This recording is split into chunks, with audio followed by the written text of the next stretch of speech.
And welcome to the special edition of Hannity. Now, for the next hour, we're going to be taking a close look at the business of government in Washington, D.C. and how it is making a lot of people very rich with your hard-earned money.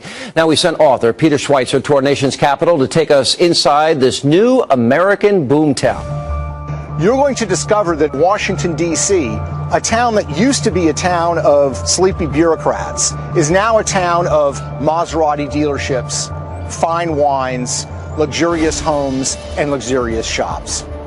It's a Washington, D.C. that a lot of people never see when they take their tours or they go to the museums.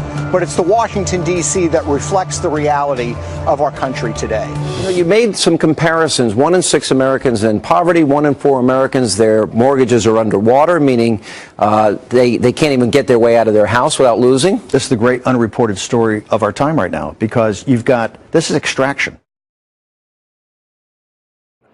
We know that during the healthcare debate, people were trading healthcare stocks. We know that during the financial crisis of 2008, they were getting out of the market before the rest of America really knew what was going on.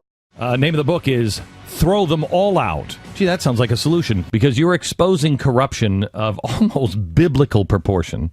Send me a bill that bans insider trading by members of Congress. I will sign it tomorrow.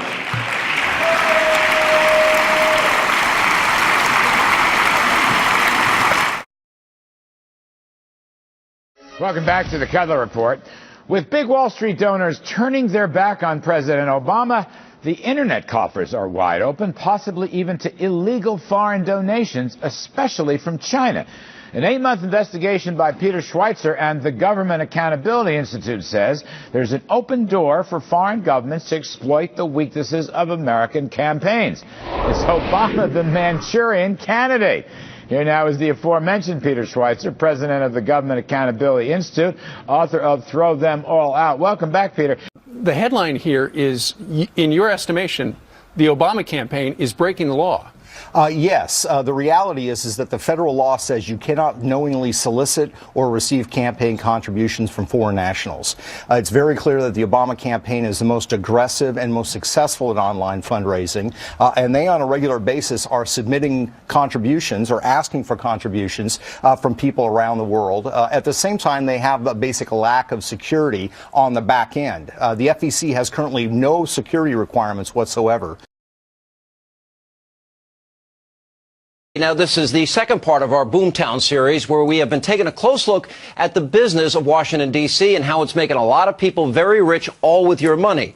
Now, we've seen how the nation's capital and its surrounding suburbs have become a new American boomtown, with government contractors, lobbyists, and all those connected with all aspects of politics, making the region almost immune to our country's financial woes. Now, Peter Schweitzer heads back out to look at another aspect of the business of government.